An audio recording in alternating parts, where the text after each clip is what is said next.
Hello and welcome to the weekly outlook. We're going to go through the calendar and have a look at which currency pairs I'm going to be trading next week and the reasons behind it.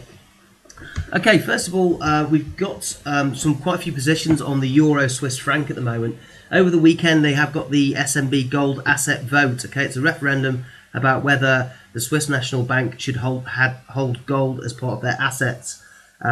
If that becomes a yes, then it's going to affect their ability to defend the floor of the Euro Swiss, which is what we're betting on them holding that position.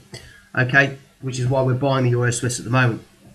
However, the poll so far suggests that the no vote is well in the lead, and it doesn't look like it's going to end up affecting it at all. So we're quite happy to leave that.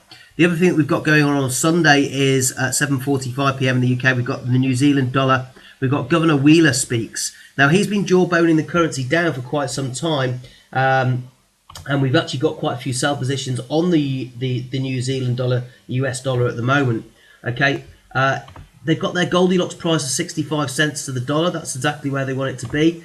So that's really where we're going to be looking to trade that down to.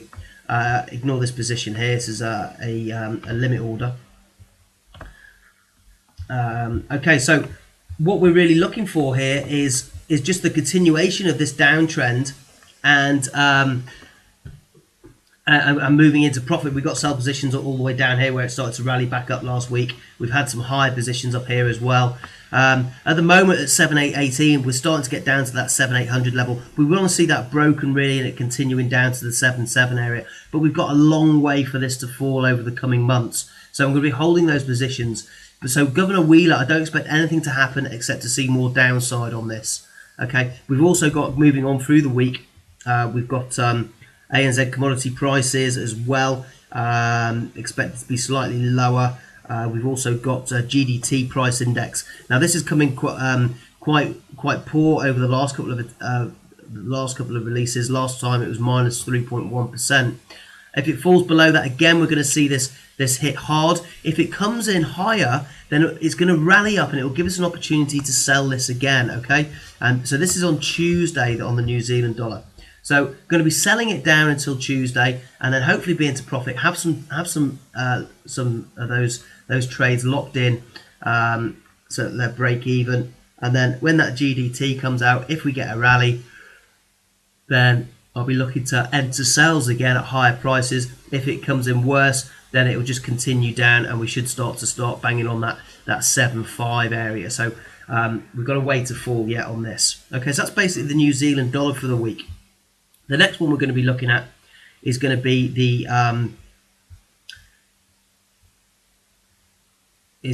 on the pound on Monday.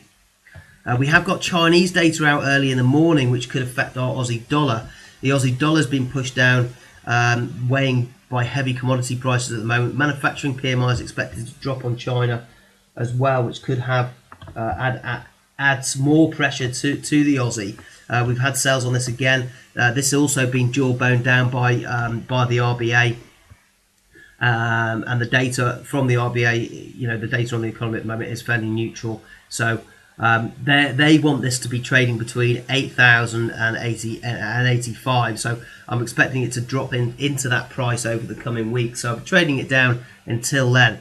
So that Chinese data, HSBC final manufacturing PMI expected to come out as previous, but the manufacturing PMI expected to drop slightly. So it could have an effect. It could weigh heavily a little bit more on the Aussie dollar, already been weighed on by cheaper iron ore and other commodities at the moment. So selling all the way on the Aussie. If you want to try and get into this on Sunday evening, then I would look for it to pull back to this area, confidence here around about the 8,550 area, and that's where I'll be looking to take sell positions on the Aussie. We've got other data now. We're on the Aussie. We might as well finish what I've started here. We've got the cash rate and the RBA rate statement out on Tuesday morning at 3:30. Cash rate not expected to change. The RBA rate statement, I'm expecting that to be fairly neutral. Although I will be looking at the RBA to increase rates in 2015. They're avoiding talking about it at the moment. The data coming in isn't that fantastic. It's fairly neutral. The only thing that's really moving the Aussie dollar market at the moment is the strong US dollar, and obviously the jawboning from RBA officials talking the currency down, saying that it's fundamentally too high, or it's historically too high for the fundamental at the moment. So I'm expecting that to drop down on the basis of that. That RBA rate statement, if they release a statement, would be to that effect. They will be talking the currency down again. Out on the Aussie dollar, we've got GDP as well, quarter on quarter at 12.30 on Wednesday. Now this is expected to come in slightly better at 0.7%.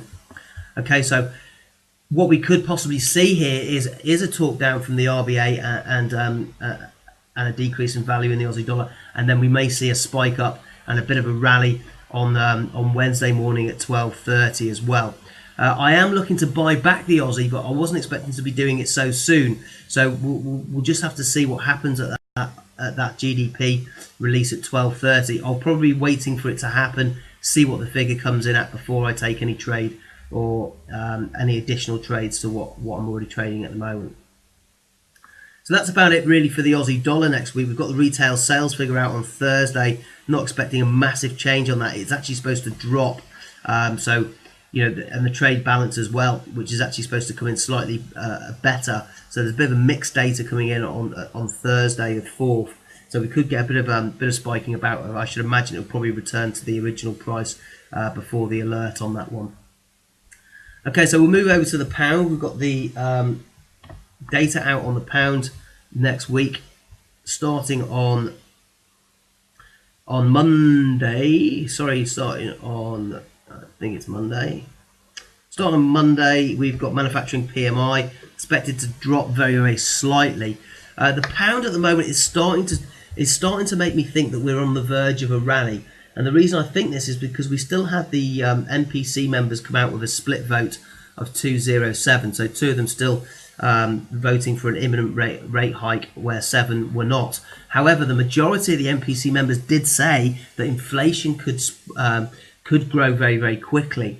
Now, since we've had that OPEC meeting on oil, obviously things have changed a little bit. The oil price has fallen through the floor, which inevitably is going to affect inflation globally as well as the UK.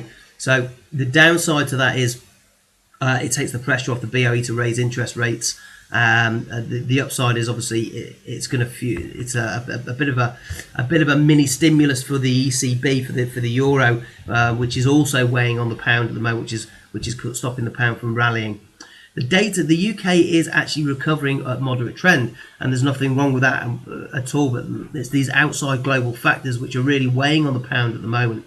But the way that it's behaving, as you can see, we had this area consolidation here, but what we've also got is a bit of a bearish flag pattern, which it's just broken out of.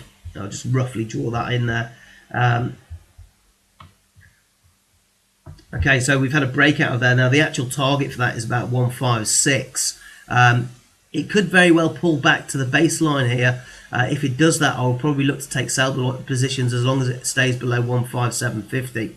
But overall, I've changed my target on this. I'm looking for 15500 as a baseline, and then I'm hoping that the pound is still going to stop, the data's going to improve, and we're going to start seeing a bit of a rally from that price. I've brought that up from 1.5 flat because of that MPC vote. Now moving on through the week, we've got construction PMI, which is expected to come in slightly weaker on the pound, only very slightly weaker. We've got services PMI, which is actually expected to come in slightly better. So a little bit mixed, but they're only very different. But what the big thing we've got there is on Thursday we've got the official bank rate. Now this isn't expected to change. We've got the asset purchase facility, which isn't expected to change either. But what we've got on Thursday is we've got the MPC rate statement. Now this is going to be important. Okay, this is going to give us any clues at all that they're thinking about interest rates and they're worried about inflation. Now I guess that they're not going to be at this point. I think the MPC rate statement is only going to add more dovish comments, which is probably going to give it that final push down to that 155 area. Okay, so that's basically the pound. Let's move through to the euro as well. Now the eurozone, at the moment, obviously we had the CPI data come out on Friday. It came in at 0.3. The market had priced in a worse than expected figure. below 0.3. Although there was a 0.1% drop there from 0.4, the market was expecting a little bit more after all the poor data that we had coming out from the various regions in Germany. However, it's going to be at the beginning of the week. It's fairly flat on euro data, and it's really going to be driven by the US dollar. We've got the ISM manufacturing PMI, which is actually expected to drop on the US dollar. So we may see this just hanging around a little bit around this 12450 to the 125 area. Any spikes up back up to this area of the 12530, 12580. It's just going to be giving me more selling opportunities, because later on in the week, as we come through to Wednesday, we've actually got some services PMIs coming out, which is expected to be better on the euro, which is fine. It's just going to aid us, our rallies back up to give us a better price. But then on Thursday, we've also got the ECB press conference, the minimum bid rate. Minimum bid rate not expected to change, but the ECB press conference, I am looking for dovish comments from Mario Draghi, which will pull this euro back down. So the higher up we are on that euro, the better options we've got to sell. Okay. And then moving through to Friday, we've got obviously we've got the non-farm pay employment change on the US dollar, expected to be slightly better. We did have a bit of a drop on it last time, so I would expect a little bit of a correction there. So anything over 225 is going to give that US dollar an extra boost as well. The trade balance is also expected to improve slightly, but the unemployment rate is expected to be the same. Average hourly earnings came in at 0.1 last time on Friday. This was actually expected to be 0.2, and it came in at 0.1. It's expected again to be at 0.2. If we get that rise, it's down as a tier 2 data alert, but actually consider this one to be more important than the non-farm payrolls. If it comes in at 0.2, then we are going to see that US dollar strengthen a little bit further, and it's going to affect those weaker currencies such as the euro, the New Zealand dollar, and the Aussie dollar. Okay, so that's really in a nutshell the euro, and also how that I plan to trade out that non-farm payroll at the end of the week. I am going to be looking to trade it against weaker currencies, mainly the euro. So the higher up the euro can get at the beginning of the week, the better for us to take in sales ready for that non-farm payroll on Friday. Okay, so that's pretty well much it. We've got some data out on the Canadian dollar on the Friday as well, but that's going to be shadowed by that non-farm payroll. So I don't really expect that to be able to react on its own specifically.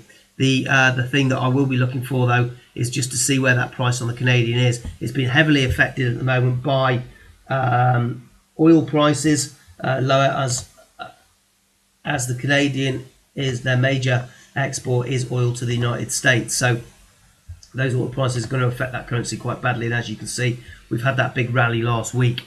I do expect this to possibly rally back up to 117 in the midterm, and then I'll be looking for it to cap there and have a bit of a pullback. The data coming out from Canada is very good at the moment. The problem we've got is we've got that oil, which could eventually affect the GDP, and obviously we've got the strong US dollar at the moment. That's why we're having the Canadians having problems strengthening against the US dollar. Okay, that's all. I hope you can make some pips this week, and I shall catch you next time. Cheers for now.